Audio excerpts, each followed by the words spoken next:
Okay. Hi. Mm. So yeah, like I was saying, my name is Preeti, and I'm just a mom of a 7-year-old child.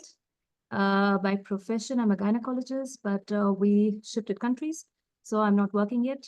And right now, I'm just a primary caregiver for my daughter. That's about it.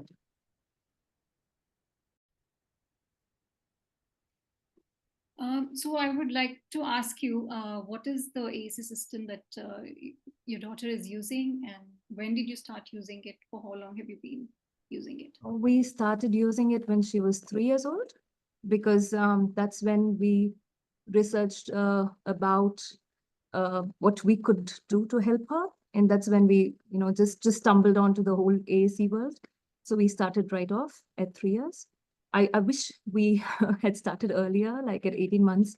It would have saved a lot of our time back then. So at the start, at the beginning, uh, I had watched a video of on YouTube. I don't know if you know Karen Owens.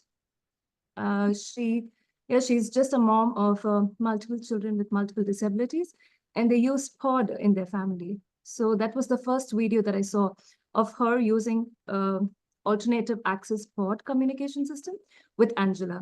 And then I thought to myself, okay, this child is physically less, is much more limited physically and vision disabilities also, and she's able to communicate so beautifully. And then I thought, why can't Leah do the same, right? So that was one video that we stepped into. And obviously, Stephen Hawking, everybody knows him.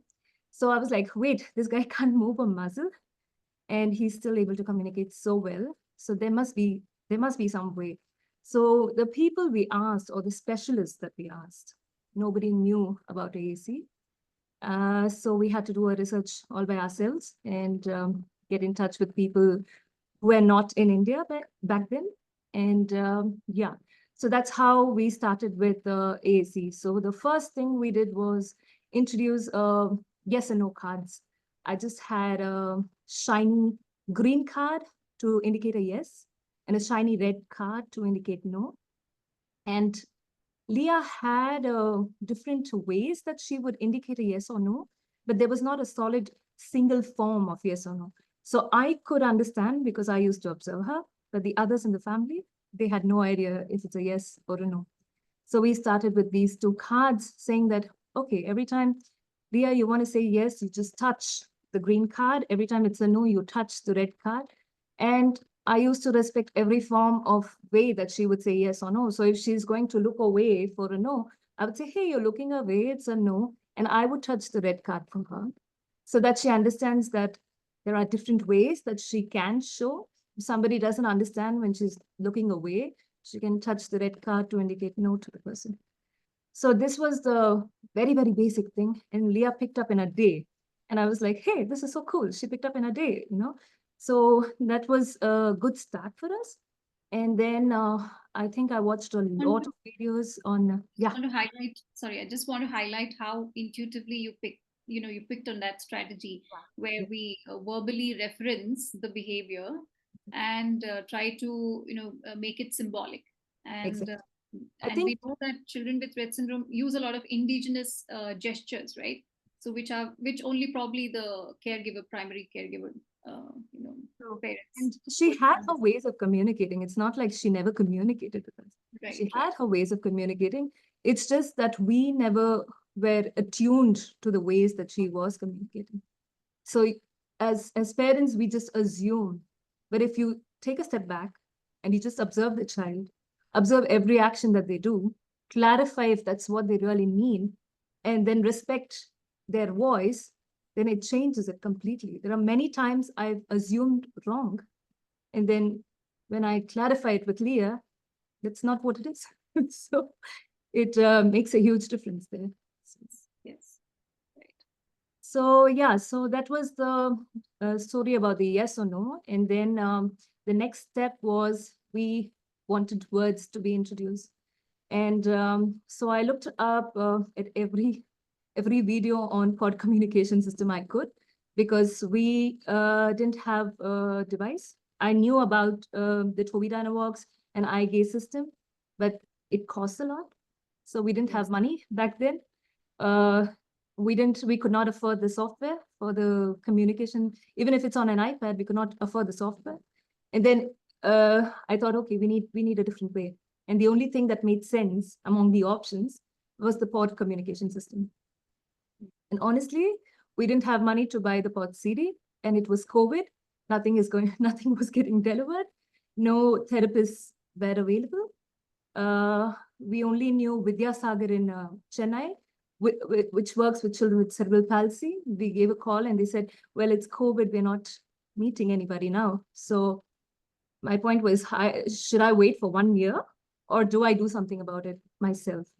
So when we looked up all the different kind of resources online, there were two things that was helpful for us. One was Smartbox had come up with low-tech, topic-based pages back then. So BoardMaker was for free, I think, for 3 months. So that was the first thing I did. Got onto BoardMaker, watched every pod video possible, made a book which was a replication of pod, not exactly pod, but it followed those strategies so that it would be more robust with a lot of language. And it took me a month to figure that out. So in the meantime, I used topic specific pages. So for mealtime, I would have like 8 symbols. For playtime, 8 to 10 symbols. So for each aspect in the house, each thing that Leah does, we had a topic specific page set and just made a, just rough book out of it. And it was easy to make it on what BoardMaker software. It took me just 2 days. And then we had something to start off with, which was good because in 1 week, just a matter of 1 week, I realized it was not enough. You can't model because there's no words. You're stuck with 8 symbols.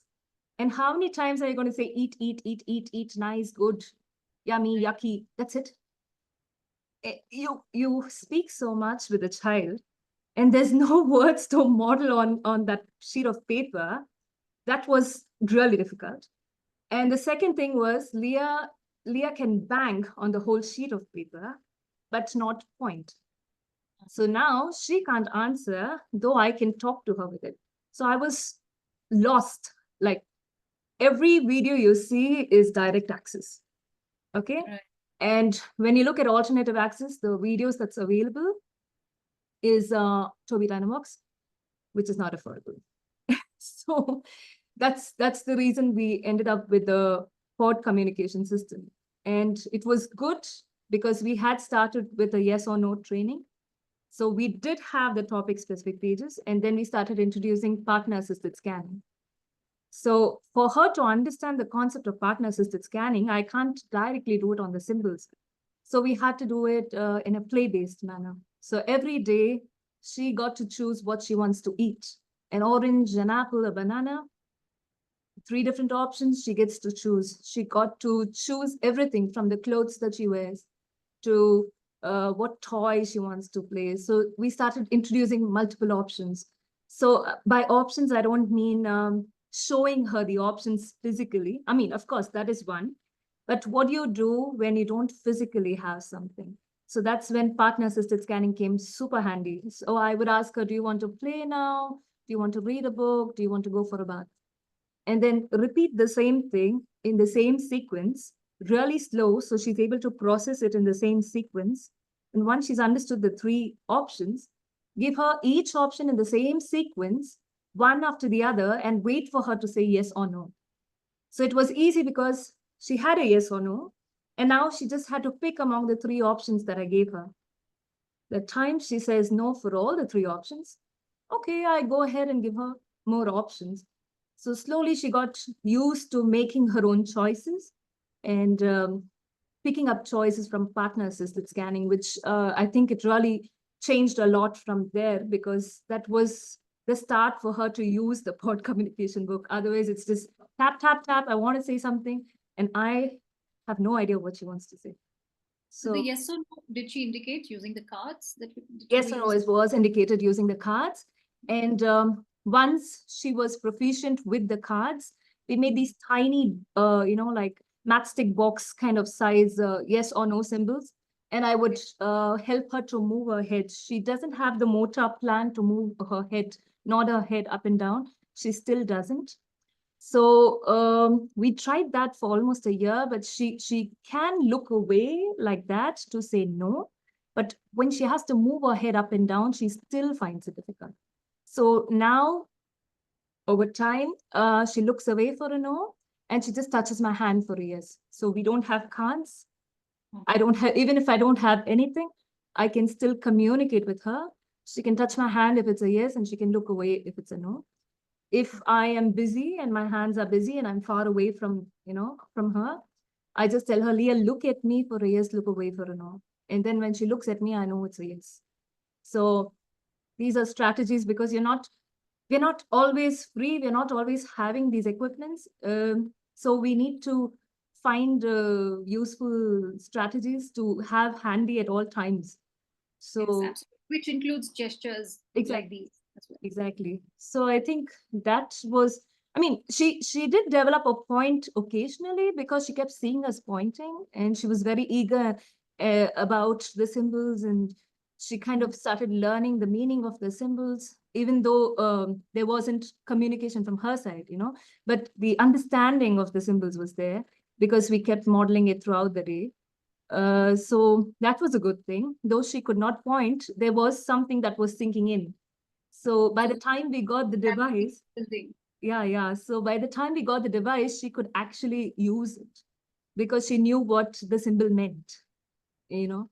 It's funny, people don't realize, like when I speak to her teachers now, and I give them a page set and I say, just try to model.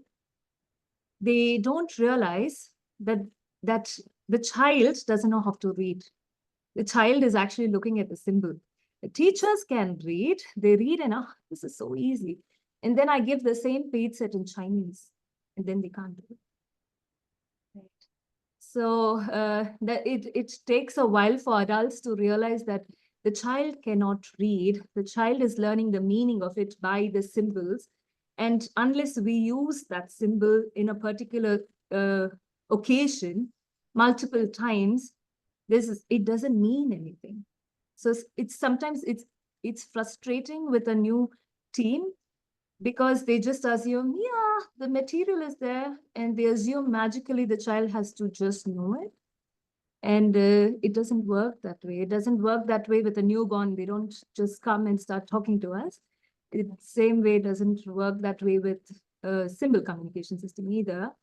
And the only way I could make them understand is by printing the same thing in Chinese, where nobody can understand anything, and they're like lost. Oh, we don't know what to say. Okay. I must say that's a very bold step that you No, took and a very no, smart seriously. step to No, make I them think they help have them to understand. experience it to realize. When you say something, people don't realize it. But Right. when you give them the experience, it sinks in. Yes, So that's right. that's how it works. That's, I mean, following your work, I mean, the things that you've shared, I realize how, I mean, the importance of modeling is, it's so important. And that's something that as professionals, we emphasize a lot. So one of the questions we get is often how, how much modeling should we do? And when will the child start, responding? And when will the I child honestly tell people to give their 100% for 1 year before they keep the device away. Honestly, that's what I tell. Because some children, the receptive part of the information is also lacking. So AAC helps them with that and then to communicate. But for Leah, it was easier because the reception was there and she just had to communicate. So for me, I started working halfway. But if Leah was not in that stage halfway, then I would be working from the start, and that would take me quite a longer duration. yes. Uh, People want results quickly. It doesn't work like that with an AAC device. It is hard work, but it's worth it. It's So it's worth it all. I remember how frustrated we as a family were when she was 3 years old. She was frustrated because she would try to communicate the way she knows, and we wouldn't understand, or we would misinterpret it, and then she would get really pissed off. And this lot of pulling your hair, pinching, hitting, because of the frustration, all right? And then we are equally frustrated because we don't know what to do. And if I think back to now if she's irritated, all I have to do is wait, I'm getting the Toby. And then she knows, okay, mom's gonna sort this out. It's so much easier. So now the frustration is so less. There are times, obviously, when she is with assistants who don't know, who are not proficient with helping her to communicate, she still gets frustrated, of course. But at least at home, I see she's so much calmer. So every time she's annoyed, I'm like, relax. We're going to figure it out. Get the Toby. We're going to talk about it. We're going to calm down. And I can see that after she calms down, she tells me whatever the problem is. It's so much easier. Right, right. So that's why I said it's worth it. Yes, yes. Having a reliable mode of communication is just, I mean, she knows that there is Yeah. something. So this change of behavior, I noticed even when we introduced the book, you know. So Okay. the moment I would go and bring the book, she's like, she's fine, even if we don't guess the right thing, but she's okay because she knows that we're trying to understand what she's telling us. Makes a huge difference. Just when the child feels secure that, okay, they are trying their best to understand what I'm trying to say. And then the child gives much more from their, puts in more effort from their end. Uh, I've seen children who are frustrated, parents who are frustrated, and the behavior hasn't reduced. And but the same, I mean, I met them when Leah was 3, and they're the same age as Leah now 7, and it's the same. It's the same because there's no introduction of a communication system. Yes, and the behavior is not because of something else. It's because of lack of, being able to communicate, and there's no understanding. Exactly. Caregivers are not able to understand, child is not able to communicate. So obviously the frustration is because of lack of communication, access to communication. And most often, I mean, unfortunately, sometimes it goes um, off tangent. Like, people think that the behavior needs to be fixed first, and Yeah. they go after fixing the behavior, and go after therapies which look at behavior as, not part of, communication, but behavior is something that needs to be fixed. So Exactly. yeah, So it, it reminds me that maybe this is something that I need to share. Maybe it would be useful for other parents. So when Leah was just before her diagnosis, so there's a really good institute in India which has it's a renowned institute. I don't want to name it, okay, but they have for autistic children or children with disabilities, they had these programs where they have the parents training. So we had to stay there for 2 to 3 months and get trained by a team of professionals. Okay. And it was based on ABA. And trust me, that was the biggest mistake we ever did going there. Um, it was very difficult to see how the children behavior was increased because of the strategies that the parents were taught. Like there was a child who had I mean, motor skills were perfect, autistic, not able to speak, but motor skills were perfect. And communication, non-verbal communication was really good. Like if he really doesn't want to do something, he would say no. He would take his parents, hold their hand, take them across and make them open the door. He would not open the door, but he would take their parents' hand and go to the door. And I was here with Leah, who was not responsive for anything.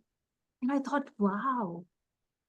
And they were told that if the child is causing a behavior like that, that's according to the specialist, that was a behavior, and they were encouraged not to react.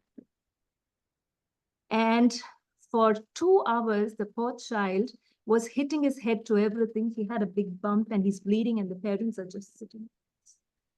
It was heartbreaking. And this is stuff which was told by the professionals to do. It's heartbreaking to even see this. Don't they understand what is the reason for the behavior? They should analyze, okay, there is this behavior. They should go back and analyze, why is he doing this behavior? Maybe he didn't want to be in that room. He's being so expressive, taking their hand, going to the door, opening it, which he's basically telling you, please, let's get out of this room. And you're not respecting it, and you're just sitting there. It's so abusive for the child. It is not good. So, no, I am totally against ABA after this experience. Maybe it was done the wrong way, I don't know. But whatever part of ABA that I have seen was not a very pleasant experience. And I was told to do similar things. And I had maintained they asked us to maintain something called ABC diary, like antecedent, behavior, and communication. And the funny thing was, 45% was because of sensory problems, because Leah had a lot of sensory issues. 45% was because of communication. 5 to 10% was because of pain. And there was absolutely nothing in terms of, I don't want to do this, right? But they just assume that everything is because the child is stubborn and the child doesn't want to do. And it was very frustrating because for me, she was diagnosed with seizures during that time. And I kept telling, she's having this particular activity or behavior because she is in pain. I don't know which part of her body is hurting. We had no communication system back then, but she is in pain. And it took them a week to feel convinced that the parent is right and to check for a seizure and to check for to do an EEG, which is very sad. You go to a renowned institute, you assume that they know the best, and to see this is very saddening. So if only they had given that boy just a page of words, I'm sure he would have immediately said, I want to go out, help. I'm sure, I'm 100% sure, because he had the fine motor skills. So I see my daughter lacked fine motor skills. She had visual issues. She was not as expressive non-verbally as him. And it's frustrating because the child is at a much higher state in terms of physical well-being than my daughter. And they're not given the opportunity, and hence the behavior is just rising. So the always, the assumption that that is there generally is that communication is equal to speech. So for any parents who are new to this, so for them communication is just speech. So even if you look at neurotypical children, the neurotypical development, gestural communication starts first. The child starts looking at you, and then taking your hand and going to a place where they need something, or point at something, or look something. So there's so much gestural communication that happens, but and also accessibility. When we think about accessibility, we look at physical disabilities, and then we think about, it's very easy for people to accept that yes, we need something like a wheelchair, or we need something more here for this person to to make this. I think people have accepted a wheelchair Yeah, much easier for them than thinking about communication system as an accessibility. It's very sad, and it is in India. Parents are, like you said, very, very reluctant. Like even after we started our AAC journey, we have tried to convince so many parents, telling, just give it a try for 1 year before you even think of something else. And they just outrightly say no. Or they say, no, my speech therapist told me not to do it because the child will not speak. What? So speech therapists are not well informed. Doctors are not well informed. Best known institutions are not well informed. No wonder the attitude of parents are, right? So I don't know. We need to start at a different level altogether. We need to change the syllabus of what is being taught to these people, so that they can guide parents the right way. So for other parents, I'm just a parent. They're like, what do you know? But a speech therapist telling them would make more sense. And majority of the speech therapists that I have met in India, on a personal note for my own daughters, don't know about AAC, or they just assume that no, speech is more important. Let's not do AAC, then the child will never speak. It's a myth. It has to break sometime. Yes, a lot of work needed in that direction in India. Yeah.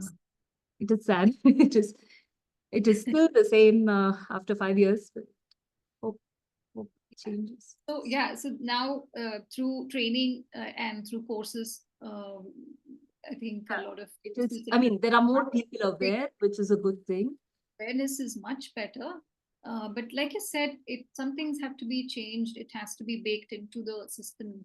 Some layers we need to, implement this at the very, educational level. When SLPs get trained, that's when they need to really understand it. Yeah, so that's right. So moving on, I would like to ask you about your child's, what does the current AAC system look like, and what is it, and are you, and also please talk about the range of, things that you're using, like low tech, mid tech, high tech. Yeah. So we've always encouraged multimodal communication. We never discourage one form of communication just because we want another form to develop. We've always just introduced things to her, and she chooses what she wants at whatever time she wants. So though we did start with pod communication system, like I said, we moved countries, and the system doesn't exist in the language that we speak here. It's there only in English. So it got a little more challenging for us. And then even when we were in India, 6 months after introducing the book, we got Toby Dynavox, that is a eye controlled computer, and the cheapest software, honestly. The cheapest software was TD Snap, and hence we have TD Snap. So we had, the moment we knew that there's some hope that we might get a device, we installed TD Snap on the iPad and started modeling on that as well. So we had the low tech, and then we had the iPad. She obviously could not still point to it, but we still modeled on both so that she gets used to the placement of the symbols and stuff like that. So when we got the Toby Dynavox, she was able to automatically use it because the symbols meant something to her. And she was able to not fluently use it, but she would use it one or two words which made sense at that context. So we would be on our swing and I would stop, and then she'd look at the Toby and she'd say more. Good enough for me. So we would go ahead and swing more. So things like that. So even now we use TD Snap, but modified pages. We had help from Rett University to get our device. So we also had some sessions with them to get ourselves a little more trained and a little more informed on how to do things. So Courtney was really helpful from Rett University. Back then, we had a few meetings with her online. Leah would obviously never sit down because she was too young, but we spoke and learned a few things from them. So we have the modified page set, and presently it is extremely modified because it's only specially for Leah, because each page is both in English and in German. Because in school, she needs to communicate in German. At home, she needs to communicate in English. And when we came here, we thought it would be too much because it's too many changes. The language system, everything would change. So for us, it made sense to just retain whatever she had and translate to German, so that she already knows the symbol, and when she says something, it would automatically make sense to the situation, even though it speaks in German. But if we had gone for a complete new system that is available here, it would have been very difficult because we don't speak German to model at home. Teachers are not trained to do the modeling enough. And then we would have landed nowhere. She would have been more frustrated because she can't communicate. So this kind of worked out well for us, and it's still the same. We're still using the same system. So that is for high tech. And for low tech, over time, she said no to pod because she found uh, easier with the eye gaze access. It's faster. If she has to get to word, she just has to look at it. Whereas if she has to use the pod communication system, she has to say yes or no to so many options just to get to one option. So every time I bring that, she's like, no. And then she had the Toby in front of her, and I had the pod, and I was just trying out if there's an easier access. Let's get to a different system. And she's like, why do I need that? I said, so that you can talk when you don't have the Toby. No, difficult. No. I said, okay, that it's her choice. So now when we're out and about, we almost always have the Toby available. But obviously she's mobile and so she cannot use it at all times. So we depend on her nonverbal skills. And we have a tiny booklet when she goes to play in the mud and things like that, which just has like 5 or 6 pages of very, very basic things so that it's faster for her to get to something via partner assisted scanning. So these are the three things that she rotates between. And the pod system is nicely kept inside after we got the original pod. We've not used it because Leah says, no, it's difficult. Fine. So, So you mentioned eye tracking system. So did Leah get trained to just use eye tracking system? Because I've heard in some places they start with not the device immediately, but they do games and other things just for the yes. child to get interested in. Because it was during COVID, we never got what do you say? We never had the person come and show us everything, but he just couriered everything to us and we had to do it by ourselves. So we had some basic games, but the reason for using the games was for her to get used to tracking the movement, or for her to get used to understanding that she has to look at it for so long for it to get selected. Okay, so there's like basically how it works is she has to look at a particular symbol for a period of time for it to be selected. But if she's just going to glance at it, then it's not going to get selected. So for her to understand this concept, we had some games. And obviously she's 3 years old and she likes games. So we're like, yeah, sure, go ahead, play some games and have some fun. But we never got stuck with it. We introduced the games to help with her eye movement, and she had difficulty looking at the left corner of the screen. So it was good to have some of the games where the things are flying to the left corner of the screen and her vision is following that, so that it strengthens and motivates her to use that part of the peripheral part of her vision. So it helped in those aspects. But using that is not going to help communication. So we had like 10-15 minutes, you can do this, but the rest of the day we had it on with the communication system, with modeling and giving her the opportunity to say what she wants to say. So I personally know parents who are stuck with the games for 3 or 4 years without moving on to a communication system because of lack of guidance or because they are too scared. They feel overwhelmed looking at the system and they're too scared to use it. They're like, oh, I can't find the words. Initially, it is overwhelming. It was for me also. But what helped us as a family was we never put pressure on Leah. My husband and I would take the book and we would try to talk to each other with it in front of her. So we never expected her to say anything. But we used to try to use the book as frequently among ourselves between as we have a conversation. Really difficult, but it helps because you get you only when you use it you understand where the words are. So even when the Toby came, we used to talk to each other in front of Leah and model and really not expect her to say anything. If she says something, it was a bonus for her, for us. Yeah, that's a very good point. Yeah. Yeah. So the child needs to see how it's being used and not put any pressure on the child initially.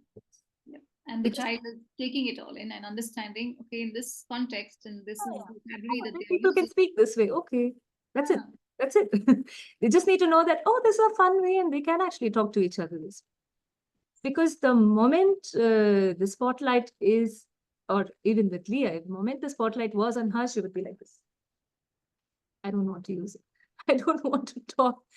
It's too much of pressure. And because she has Rett syndrome, the apraxia kicks in so high when the spotlight is on her. Even if she wants to do it, she's not able to do it. So the easiest way was just not put the spotlight on her and just be like, hey, this is a normal activity we do every day at home. No, every time that we possibly can. It was difficult to get habituated at the start. My husband would forget to model sometimes. I would continue talking and forget to model sometimes. And we had to constantly remind each other that use the device. It constantly, we had to tell, listen, I think we haven't used it enough. There were times for a month, there would be nothing that she would say. And I would be like, maybe I'm not modeling enough.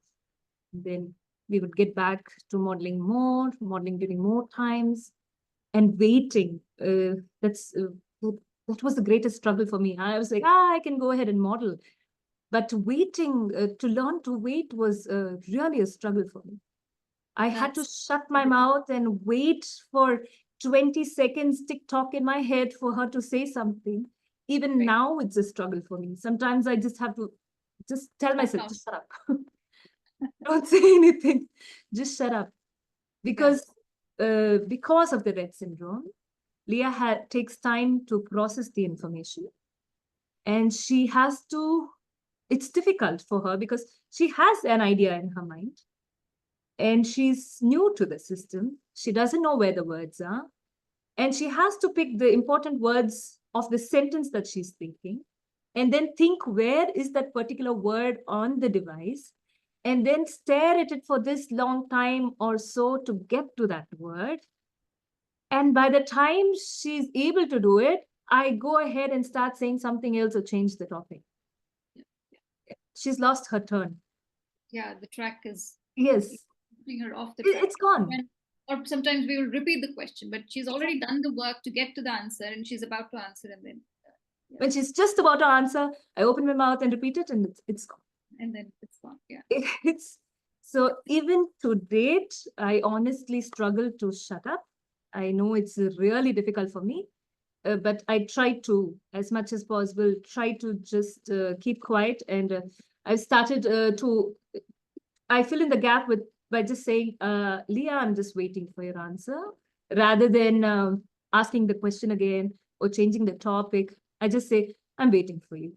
Because I can't shut up, I realize that it's better I say, I'm waiting for you, rather than stop and interrupt the whole process. So over time, my waiting time is better, but it's still not reached to the goal that it's actually required. So I've been using it for so many years with Leah, and I struggle. So it's obvious that people who are new to it are equally struggling with similar situations. So they say that you start counting in your head, and that's up to count up to 20 or 25 even. Especially the bad days. Some good days, count to 10 is good, but bad days is, yeah. Yeah. Sometimes with children with apraxia and severe apraxia, you really need to get to 25 to 30 and yeah, give that time for them to respond. So now moving on to communication and literacy. So how did you introduce literacy for Leah? So I think we started off at 3.5 years, to be honest. So again, COVID, you're sitting at home, you need to entertain your child. Okay. And there were multiple things that we had to do at home because therapies are gone. So you have occupational, physical, speech, everything. But then she was very much into books. She always loved books. So we used to read to her. And once we had the Toby, we used to model. So I used to read the book and then model the same thing on the device. And then ask her questions on what do you think is going to happen to the story, or and then she would answer with one or two words, and then I would confirm, is that what she meant? And then we would read to the end of the story to see if that really happened. So basic things like that.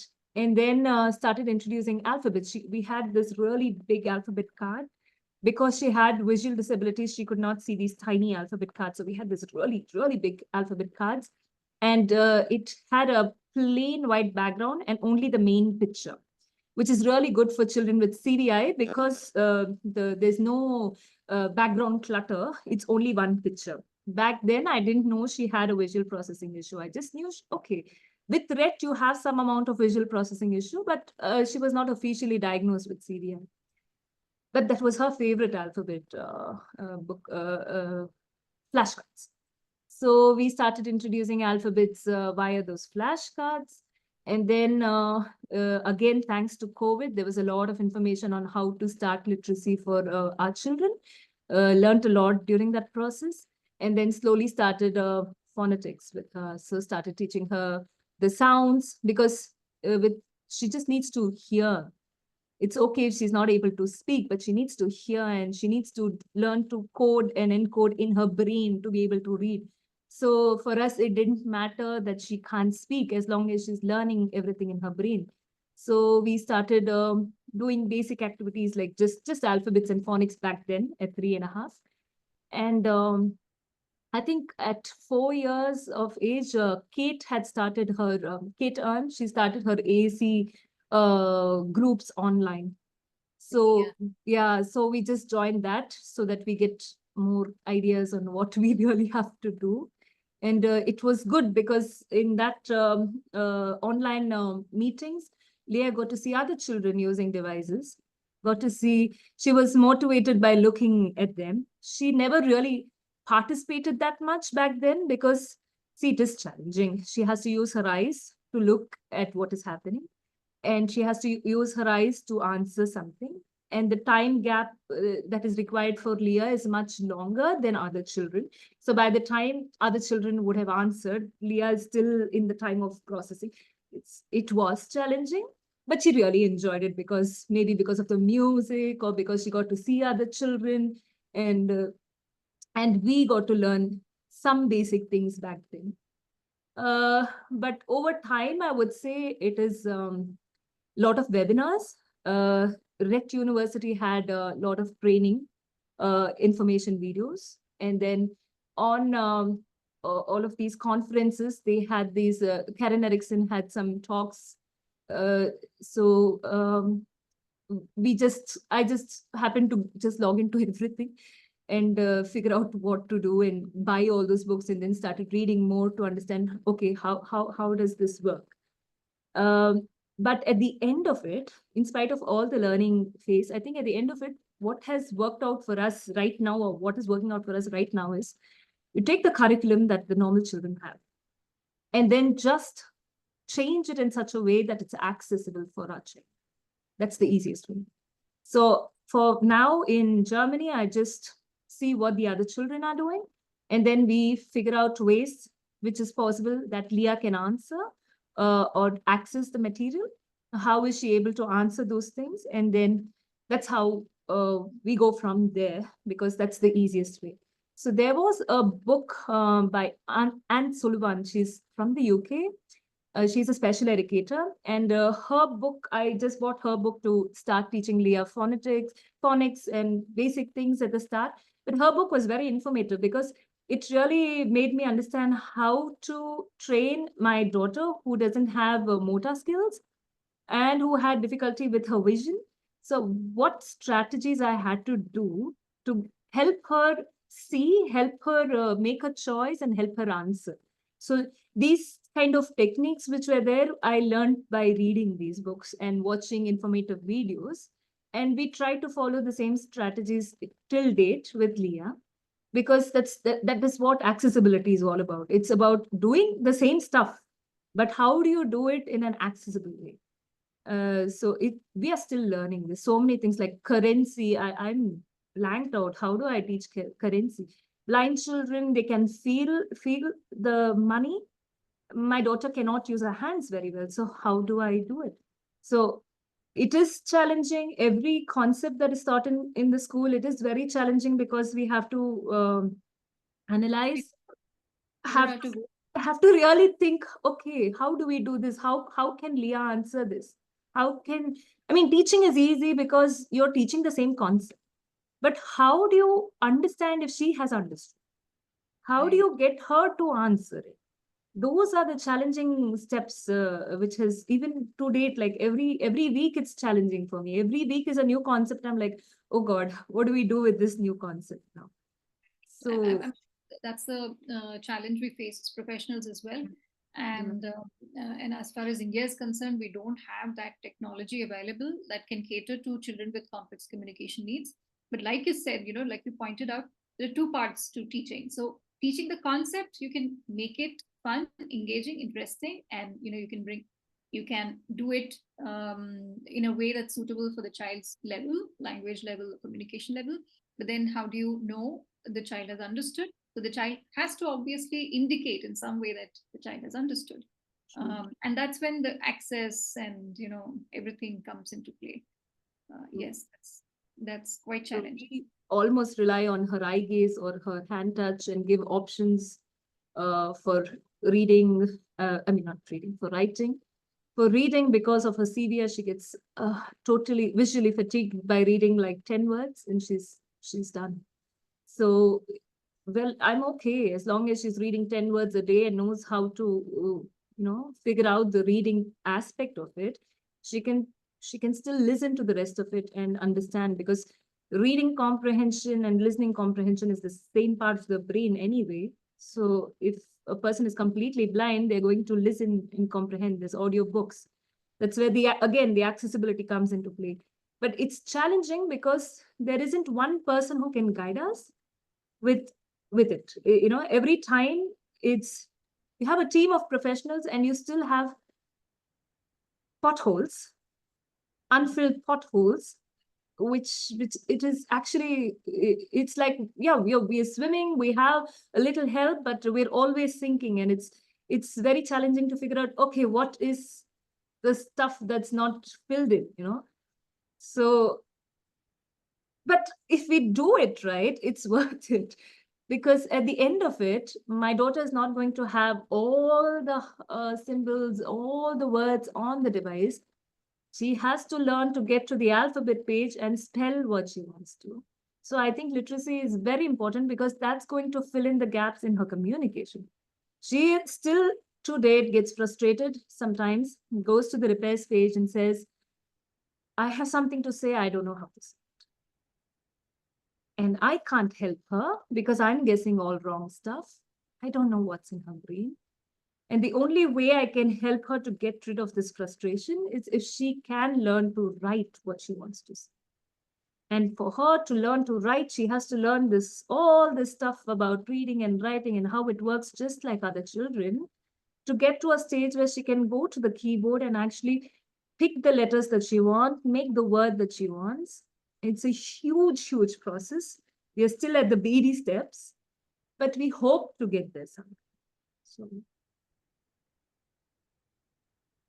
So yeah, so from what you're saying, if you have continued to provide that input, you haven't stopped providing the language input and we making still model, we still yeah, use the keyboard, we still work on literacy skills, we're still doing everything that we used to do before. I It's think that's a just, very good point. That's a very good takeaway. I mean, that should be highlighted because oftentimes we get so helpless and frustrated, and then parents or even professionals might think that is this really working? Should I continue with this, or should we, just let go? I Or think should we? The yes. other thing is, should we just train the child for functional skills, like vocational skills? So Yeah, yeah, I understand what there you are people tend to do something where you get quick results. But we need to train the child for a life. So we long. not look at what is at present or what is our need. I mean, even now in school, some of the teachers, they say, we just want to understand why she's frustrated. And for me, I find that funny, because you want her to communicate for your needs. You're not happy that she's communicating for her needs. So I find that question really a bit frustrating, especially when it comes from a special educator. Uh, I don't understand it. See, because for me, the goal is for her to communicate whatever she wants to communicate. If she is frustrated and she's not able to use the communication device at that time, there are multiple things that's happening in her body, and that's why she's not able to use it. There are other ways that they can get an answer out of her by asking yes or no. And once she has calmed down and regulated sensory wise, then they can use the Toby and then try to assess and figure out what happened. But expecting her when she's crying and screaming and is in complete pain, you put the Toby in front of her, put the pizza in, tell me, is never going to work. So here my question to them is, what is your goal?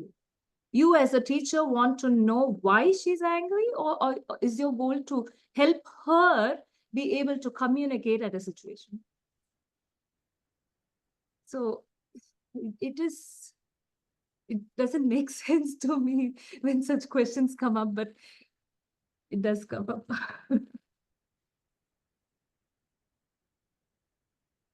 So, how can you give some examples of how you use context-based modeling? Like, how do you model throughout the routines, or and also do you sit like do a tabletop thing, combination of it? Both.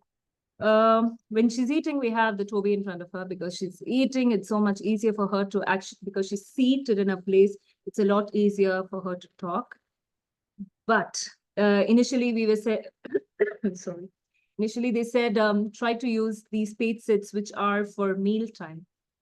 The funny part is, when people sit during eating, it's not always that you're talking about the food. You would talk about your day, you would talk about the plans after you eat, you will talk about your feelings. So though we have a mealtime page, in all honesty, we go there and we say, okay, let's eat, and then we're out of the page. And we're all over the device because we talk about how her day was, then we talk about anything and everything. Or if her dad's cooking and she wants to say, hurry up, I'm still hungry, it's not on the mealtime page. She has to get out of the page. So though we initially made these topic specific pages so it's easy to model, in all honesty, we don't use it. It's there. But we are all over the system, all over the place, modeling from everywhere, because the words that we need are not always in that page set. So, so that's an example. All the time. All the time. So that's an example for when she's eating. When she's playing, she is mobile. She's very much mobile. So when she's playing on the floor, I have the Toby on the floor next to her. She cannot always use it, but when she wants to use it, she taps on the Toby. So I make sure it's positioned in a way that she's able to use it. But when she's not using it and when she's showing it in her non-verbal communication, we still respect it and I model it for her and I continue. So things like that. Where for bathing, for example, initially we did have a nice sheet of paper with the page set for bathing put up there.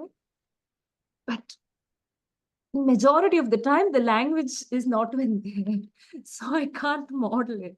So when she's when she's having a bath, I just talk and it's a lot of yes or no's. And then once we're out of the bathroom, then when we're dressing up, we have the Toby again on the floor and then we are talking about. She has a wheelchair because she can't walk too long. So when she's seated, we have a stand where you can fit the Toby. So when we're out and about, she has it, but mostly never uses it because she's so excited about seeing everything. So she has to use her eyes for everything, unless she really wants. When she really wants something, she makes sure to use it. But most of the time, she's so excited about seeing things. But for us, it's important to have it because I never know when she wants to say something. I would have taken it the whole day. She says nothing. And when it's about to get switched off, she says something and starts talking. And I'm like, oh God. So I never know really when she wants to say something and what she wants to say. So we always have it wherever we go, even if I'm not using it, I have it in my bag so that I know that she needs it. And if it's packed in the bag, I have the small communication system in my hand so that she can tap on it and I know that she wants to say something.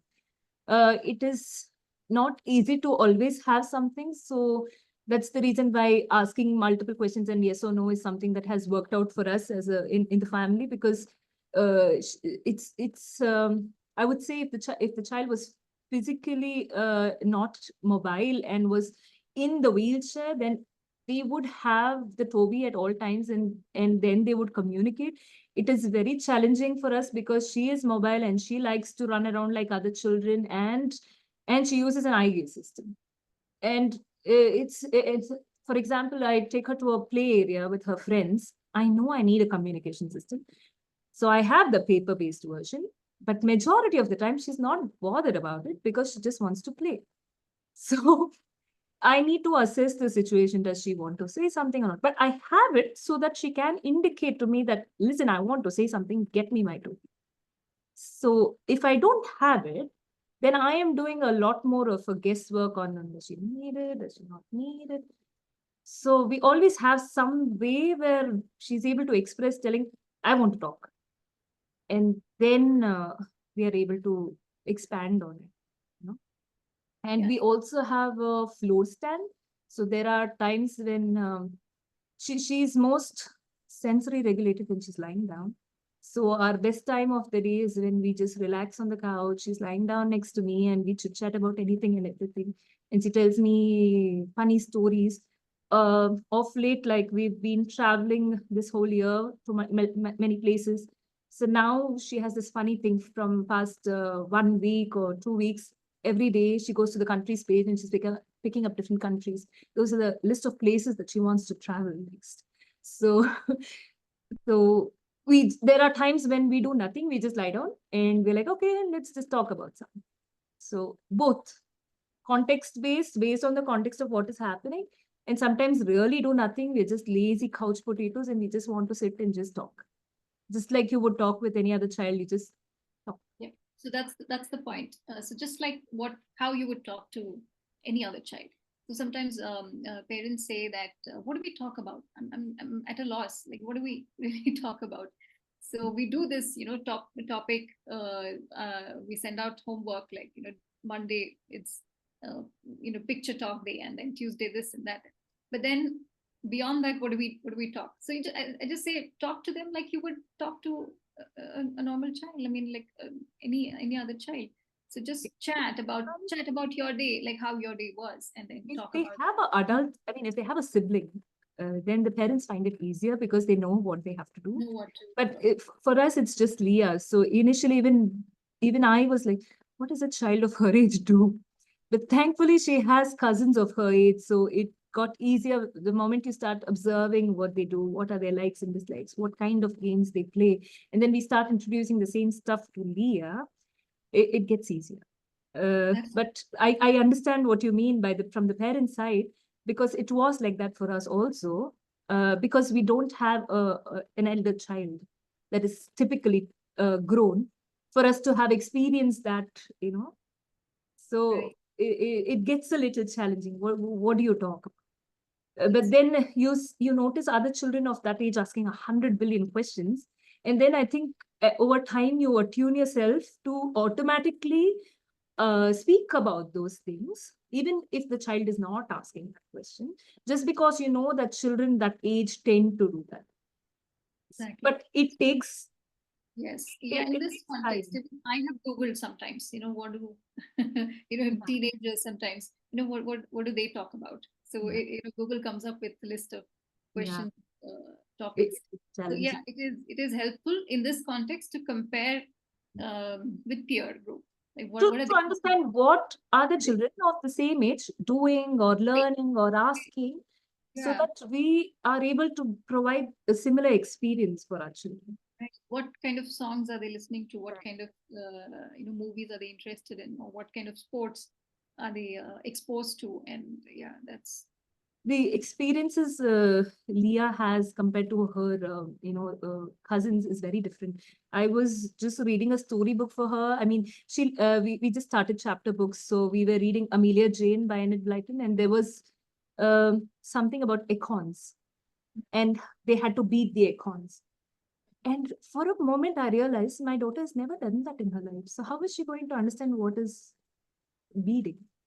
So I had to get some really large beads and show it to her and show her some videos of what it really means. We automatically assume the child understands it. The child understands it if they've had a previous experience to it. But then our children don't have, they have lost so many of those experiences. And it's difficult. It's like we have to always be intuitive of, have they had this experience before? Do we need to tell them what it is? Do we need to show them, you know, give them this experience to understand the meaning of that word? It's, you always have to be intuitive to everything that's going in, because their experiences is mostly to do with the hospitals, and you know, it's not like the typical children, so they might not be able to understand. If I'm going to talk to Leah and say something about football, she might not be able to relate to it because she's never played football or watched, she doesn't watch TV, so she's losing out skills on seeing a football match also. So it does become challenging as a parent, like for other parents also. It is difficult for us, yes, but it is important that we fill in those gaps so that they're able to blossom like the other typical children. The moment As we much. don't give them information, don't give them knowledge, don't give them experiences, then they are stuck in the same level. When we do give them everything, then they are able to, just like typical kids, grow, you know. Yeah, that's a very important takeaway, because language is very closely tied to experience, right? Experiencing something and then learning happens with learning is very much tied to the experience. So the be it vocabulary or language, making a sentence or whatever, it comes from experience. It has to, yeah, as much as possible, children need to experience many different things. And in case that's not possible, at least watching a video and looking at how for example, it doesn't snow everywhere, but we can watch a video where people are building snowmen in snow. So yes, that's really important. And every story has such concepts embedded in them, where you have to go back to building some background knowledge about it and help the child experience it as much as possible. And only then that will, be meaningful. Mhm. So you said, you mentioned about hospital exposure to hospital, and there are a lot of medical uh, challenges as well for children Mhm. with Rett syndrome. So now how does communication? Do you really have to have some specific communication, either in terms of low tech or um, even on high tech, that how do you work around that when the So child has we a have on health the issue? page, we have a particular page with the most common things that Leah struggles with. So she has seizures, she feels dizzy very often, she has constant headaches and stomach aches. So there are a list of very common things that she has. And every time when she was a kid, when she used to have these problems, after everything settles, we used to talk about it. And I would model on that page said telling, oh, it looks like you had a stomach ache, but you felt better after I gave you medicine. So stomach ache, medicine, these things are modeled after that experience. And when you keep doing it over and over again, there was a point of time where she took over. She went to the page and she said stomach ache. So now I know that she has a stomach ache. But if you just provide the page and expect her to just say, I have a stomach ache, without giving her the experience before, then it would not work out. So every time that she's having a struggle with some medical issues, we always talk about it later. If she's had a meltdown, we calm her down. There's no way I can use a system then. She can't use it. Fine, doesn't matter. I calm her down. Then we model the strategies to help her calm her down. We say, listen, I can stay calm. I need a break. I have a headache. We model those, or I model things that I think might be wrong with her, help her to calm down, and then later we talk about it. And now, recently, I've added a pain scale on her device. So now, when she has a pain, I used to go to the pain scale page, and I would be like, I wonder, is it 5? Is it 3? How horrible is it? And then just last week, she went to the page by herself and she said, 5, 5, 5. She had a severe headache. So because I have done that modeling multiple times over multiple scenarios, now she knows the route to that page and she's able to get to it when she's in, even when she's in pain, to say it's 5, give me a medicine. It's 5, it's that bad, I need a medicine. So when she's in that much pain, there are times when even her yes or no is not very clear. So over time, we have ruled out and figured out what are the main symptoms that she cries for. And so there are only two things. It's either headache or stomachache, most of it. So now when I know she's in pain and we've clarified she's in pain, we just try to figure out which one of this it is, and then pain scale, figure out how bad it is, and then understand if she really needs a painkiller or medicine. And once we have given the painkiller and she's calmed down, then she tells us what exactly is wrong and what is happening. And then we are able to, help her better. And of late, even during doctor visits, she had, like last time to the pediatrician, she had a sore throat, and kept asking her what are the symptoms. She's very clear. She's like, only sore throat, little pain, no fever, no cough, just it's pain and sore throat. So there are a list of symptoms on that page, and I kept asking, "Are you sure you don't have this? Are you sure?" No, only sore throat. And she happened to have streptococcal infection. If she hadn't told me that, I wouldn't have known. That is so Uh, important, right? it is very, because she told me, we were able to quickly go to the doctor and be like, okay, something is wrong, because she's not coughing. She only has this severe sore throat. She's not willing to eat anything. And every time I give her food, she says, no, sore throat. So it wouldn't have happened 3 or 4 years or even 1 year earlier.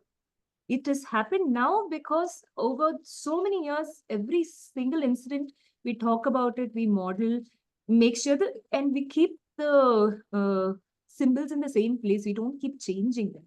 Symbols are always in the same place. We model it, and she knows the route how to get to it She knows because of the, navigate.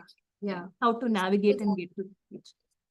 It every little, these are very small things. So for us, anything new is a huge achievement, because we have worked on this skill for almost 3 or 4 years, and to yeah, see that she's actually using it now exactly. is an achievement for us.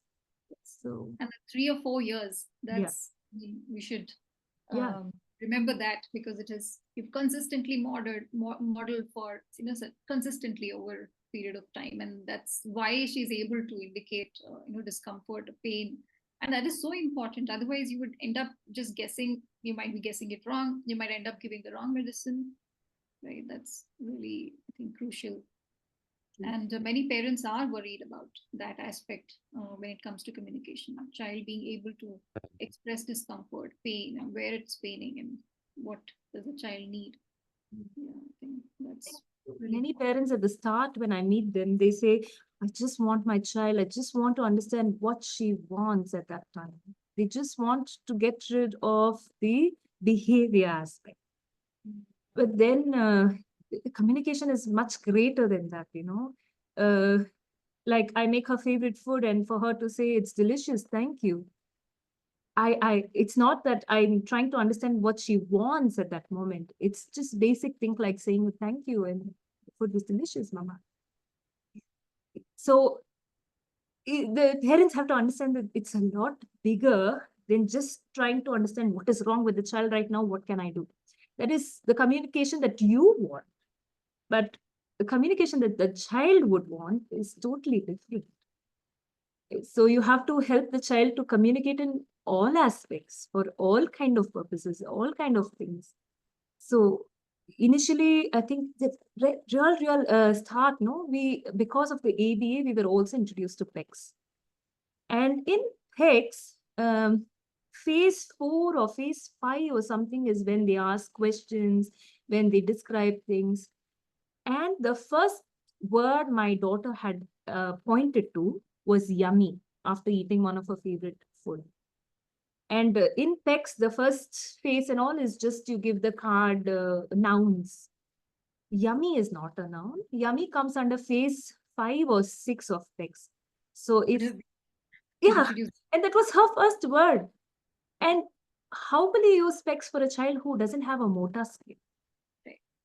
So it's funny because people in India that we met who knew something about AAC had only heard of specs back then. But there's so much of limitations with that. Maybe it helps for children who are not able to understand the concept of communication at all, that you need to go to a person. But forcing a child who understands that concept, again, because I was with other autistic children, the child has gone to the bottle. A child is trying to say, I am hungry, I'm thirsty, I want to drink water. So it's gone to the bottle. But then the teacher forces the child, no, you come back here, take this picture of the bottle, and then go give to that person. Why? The child is already communicated, I'm thirsty, I need the bottle. Why are you forcing the child to take a picture to the person? It it really doesn't make sense. I'm just against it because of the trauma that I saw that it caused to children, and also with what we experienced. That her first word was yummy. If I had thought, okay, it's going to be text, first it would have never worked out because she doesn't have the motor skill. Two, she would have never ever reached the yummy stage if I had to follow phase 1, 2, 3, 4, 5 to get to phase 6.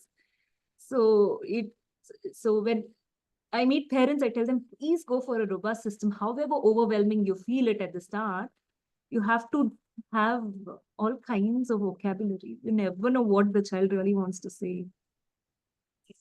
And another point that you highlighted was we're always thinking about how to make it convenient for us. Like, I should know. I should know what the child wants. Like, I should know why the child is behaving this way. But then we have to, partner with the child to help the child, and we just have to facilitate that. At that moment, we just have to facilitate communication. True. That's really interesting. Mm. Yeah, so thank you so much for sharing. Yeah, could you show us the system and some Yeah, sure. how you have customized it? Let me make sure you have. I think you can share now. Share screen. If I can, I need to share, right? One second. I have to figure out where is that share option. Yeah, share. Please now. You can see it, right? So this is how our page set looks. I know many people keep asking us, why does she have so many symbols on a page? Even the special educator here in Germany is like, I think the system is not working for her. It's too many words.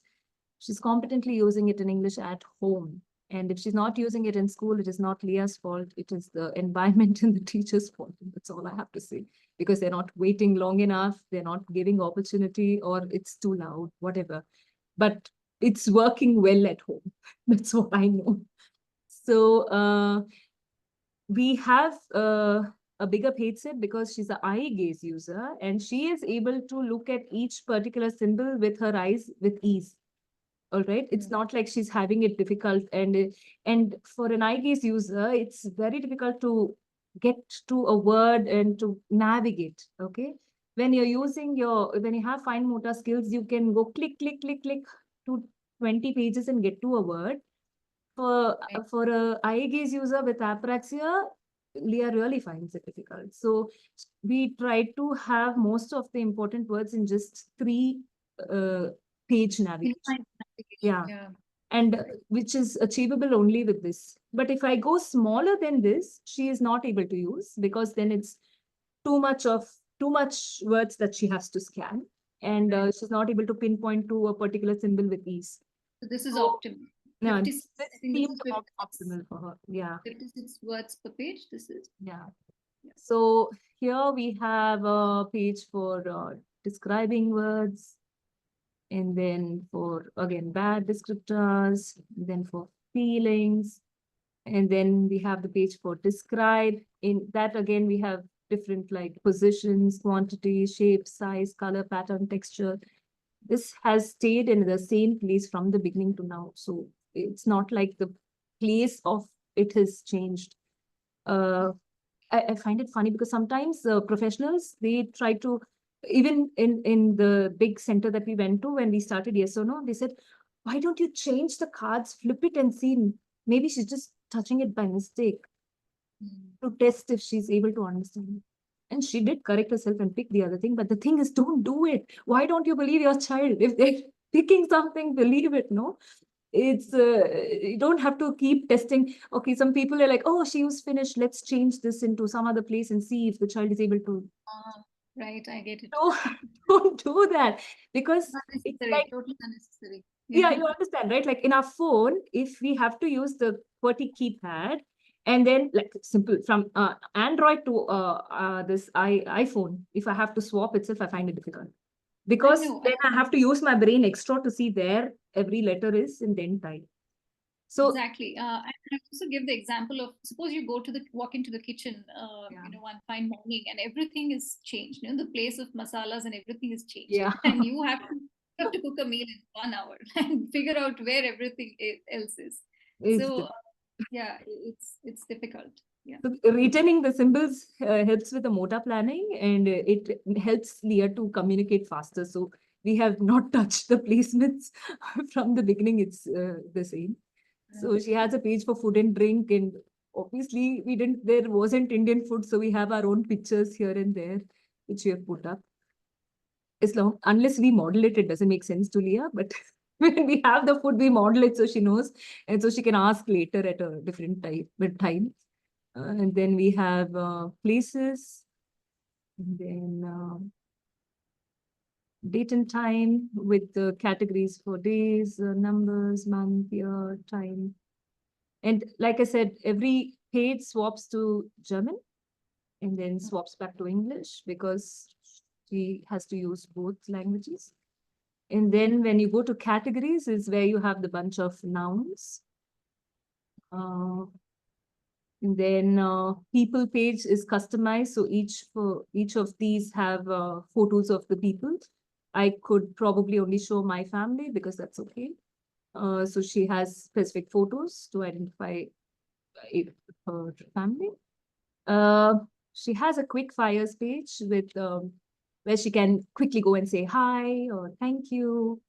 And then she has an advocacy page where she has used I'm not a baby multiple times with her cousins because they have treated her like one before. So Interesting. that's right here. I'm not a baby. Don't treat me like one. She doesn't like if we talk about her in front of her. And so we have this thing, don't talk about me. So we have some things she uses, some things she doesn't use, but it's okay. It's based on how much we model. There are certain phrases that I haven't modeled as well. So as long as we model, she understands the meaning of it, and then she's able to use it. So there's a page for greeting and social where she can say, how are you? And have a little bit of a conversation. Like if they ask, how are you? She can say something nice or something bad, or she can navigate. But if she has to quickly reply to somebody, then she needs a few words. So it's there. Then she has personal needs page where if she's hungry or wants to take a medicine or get out of the chair, stuff like that. Feelings, questions, basic questions.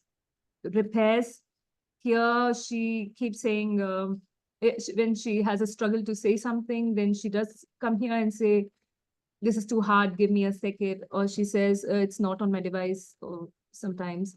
And then we have to figure out what she's trying to say and try to help. And many times you're not able to help. And yeah. And she uses this also. Please don't guess what my message might be, because we guess very badly, and she knows it. And so she's like, please don't guess. So then we have this help page. Help. Here I need help. Is the most important things that she needs help with. Most commonly, she's tired, she's fatigued and exhausted. So she says, I'm tired. And these are strategies to help her to calm down. So if she needs music, or if she just sometimes just tells herself, I can stay calm. Like there was one time where she was trapped on her chair, she was waiting for the food and the food was not ready. And then she was screaming and I said, Leah, you have to wait. And then she went to this page and she went, I can stay calm. I said, okay, finally it's working. She's able to tell it to herself and calm herself down, or breathe in and breathe out when she's like very frustrated. These again are strategies to help her calm down. I need a hug, or I want to go and move about. And she can go to this page to tell which part of her body hurts. And like I said, she has a pain scale, so she can indicate how bad the pain is so that we can help her. And similarly, I am not feeling well. In this page, she has most common things that she ends up falling sick with, so that she's quickly able to, and the buttons are a little bigger so that she can get to it faster when she's like crying and irritated. Um, and sometimes she also uses this, I want to sleep, help me, because she has trouble falling asleep. And I remember in India once she was crying all night, and 2 o'clock or 3 o'clock, we had the stand, but not in her room. And then my husband was doing the balancing act with the Toby, and she was lying on my lap. I'm like, sweetie, I can't understand what's happening. I need some help. You tell me what's wrong so we can help you. And she says, I want to sleep. Help me. And then we had, yeah. So, yeah, we are also the Toby stand sometimes because it's not possible otherwise in the positions that she is lying in. But it helps because we understood what the fault problem was. And then we could help her a little better, like shut off the lights and put some music and stay with her till she falls asleep. And it was, if I didn't know, if I assumed that it's some kind of pain or something, I would be giving her the wrong medicines for no reason. So it really helps to understand what actually is wrong before you treat. She just needed to be soothed to. Exactly. She just needed help, just not able to fall asleep. Now it's better because she takes melatonin at night, but there was a phase of time where she would never be able to sleep because of some, even a small sound, she would wake up, a little light, she would wake up. So now it's better. Then she has this page for health, where sometimes she goes here and then she just says, I want pain medication and things like that. Again, we need to model it, and then, yeah. So in fact, sometimes we model these things in play. So we play doctor, we play with babies. So when we play doctor and stuff like that, we go to this page and model. So either I play with her, or when her cousins come, they all love to do this pretend play. So every time they have some different pretend play, and then she gives her suggestions like, oh, I'm going to write a prescription with a syrup, and so you introduce them to the pages in a fun way, and when it's really needed, they use it. So that is like a two-way thing. What else is important? And you also have Alexa. Yeah, she does have the Alexa one. Uh, yeah, and her favorite is only music because she loves this. Anybody's birthday party, and she loves to do this. And we have to take a video of her selecting this and the Alexa playing it, and then videograph everything, and that's her birthday wish for this whole year. It's been her birthday wish to anybody who's had a birthday party. So Okay. then is the keyboard, where she has the alphabets, and we also have this format, but because of a CDI, she's finding it difficult. I mean, I put this format thinking that in low tech we will do it and then get back to this, but she had difficulty looking at the corners and picking. So she's able to do a partner assisted scan better than the e-trans board. So we are sticking to this almost. So the same thing again in German also, she has her own German keyboard. And I want to ask you, when you model in English at home, and the assistant in the school models in German. okay. I did try modeling in German, but my German is very, very poor. And there was a day when she said, stop it. And she swapped to English. And I said, so she wants me to talk in English. I will talk in English. But her assistant models in German. some of her friends in the school, they tried to model in German. When I read storybooks, because my German is bad, I do read the storybook, but I end up modeling in English. So she's able to understand the meaning of it, but I don't, my language skills, German language skills are not so good for me to be able to model in German. So that is a challenge. The deficit is because of me here. So yeah. So how is the fluency? English, I'm assuming in English it would be. English is way better. There are times in German that she might not understand. Thankfully, the assistant is also multilingual, so she repeats this sentence back in English, and then Leah is able to answer.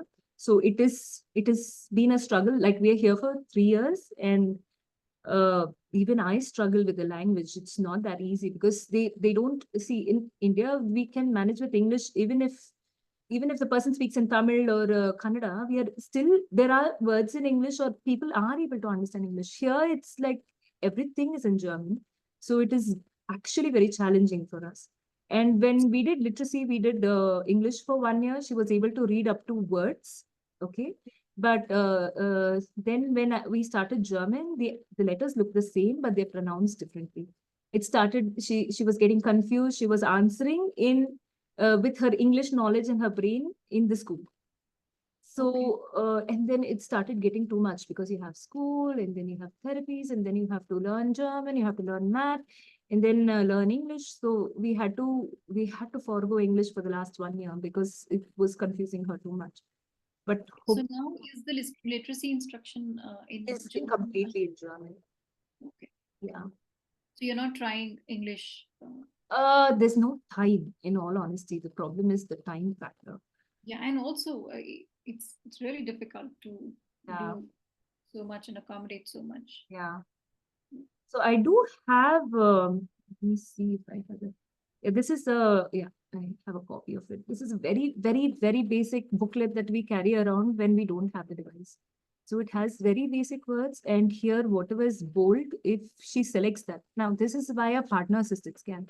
So I would say, for example, help, opinions, feelings, questions. And if she says yes, help, if she says yes, then I would go to the help page Uh-huh. Okay. and then get to this via partner assisted scan. Okay. So she has some opinions, some feelings, some questions, some verbs. It's not robust. It doesn't have everything. It is not as robust as I would prefer if she would really use a low-tech pod communication system. But she decided that she wants to get it easy by just doing non-verbal ways and easier format like this. Okay. So we are just holding on to this. But like I said, we always have the Toby, and if she says communication device, then I have it, and then I'm able to, you know, use it with it. So Thank you so much Mhm. for sharing. And is there any, a final word, final message that you would like to give to parents as well as professionals? For professionals, stay informed. I think that's most important. Stay informed so that you can actually make informed decisions, give informed suggestions to parents, because parents are so lost. I mean, we are definitely lost. Even now, I'm still learning. There's so much to learn. With literacy, everything is new. I'm not a teacher. I have so many things to learn. uh, it would really, really be nice if we had, right, very, uh, with clarity, some kind of suggestion on what we have to, you know, and if you could give us guidance on how to do it, like saying it is different, showing it is different. I think it's easier for us as parents to learn by seeing how it's done. So showing us how to do it, showing us how to use it throughout all contexts, not giving us a, bubble page set and saying play bubbles. Child will get bored in a day or two with bubbles. How many times are you going to play bubbles? So how to use the whole system without feeling overwhelmed, some kind of guidance, and encouragement and motivation would really, really help. That is there. Because many parents, they aren't able to uh, do what we are doing by self-reading and self-learning. So many people don't have the access to the information also. So if all the professionals actually knew what they were doing and could give the right kind of guidance, then it would be perfect actually. And for families, I think they really should not give up and expecting a quick result or expecting that the professional is going to do everything is wrong. The professional and the parent has to work as a team. The professional can guide the parent on how to do it, but a huge responsibility falls on the parent because majority of the communication happens at home, not in that 1 hour of speech therapy that the child goes to. So I've seen many parents who sit outside the therapy center and they're like, I'm done. And to be actively involved in the therapy, to understand what is being done, to understand why it's being done. Once you know the importance of it, you would do it. If you just don't know the importance of it and you just expect somebody to just do it for you and they magically they say repair the child, it doesn't work that way. Behavior is a form of communication. The therapists are not there with the child at all times to understand the behavior. The mother or the father or the parents or the grandparents are the ones who are there with the child. So observing, understanding what the child really needs, and it must be collaborative. They should have equal ideas on both ends to actually make it work. Just and not giving up. We're just saying, oh, I tried for 1 month and it didn't work.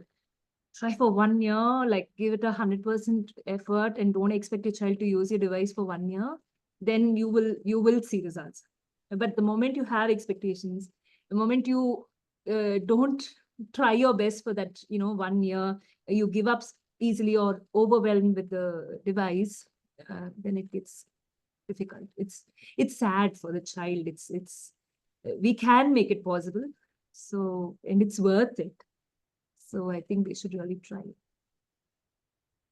I think you have really championed that, and I'm sure Not yet. Trust me, you're still learning. work, She's because it's work in progress. I understand, but the attitude and not giving up attitude, and then collaborating and learning, sure. um, that's really important. And I think you've championed it, and I'm sure everybody will everybody, all the stakeholders can take notice of that. And so it was so good talking to you. Thank you Yeah. so much for your time. Thank you for sharing everything that you shared. Thank uh, you. so looking forward to much more learning, much more, and sharing much more within the community. Yeah, I'm always excited when there's a new webinar coming up where I can learn more information because it's never ending. The amount of knowledge that's there in this field is actually never ending. It's every time you learn something, you realize you don't know enough. That's right. So Yes. much to learn. With AAC, we need to catch up with technology as well as the teaching strategies and everything. So there's a lot to do.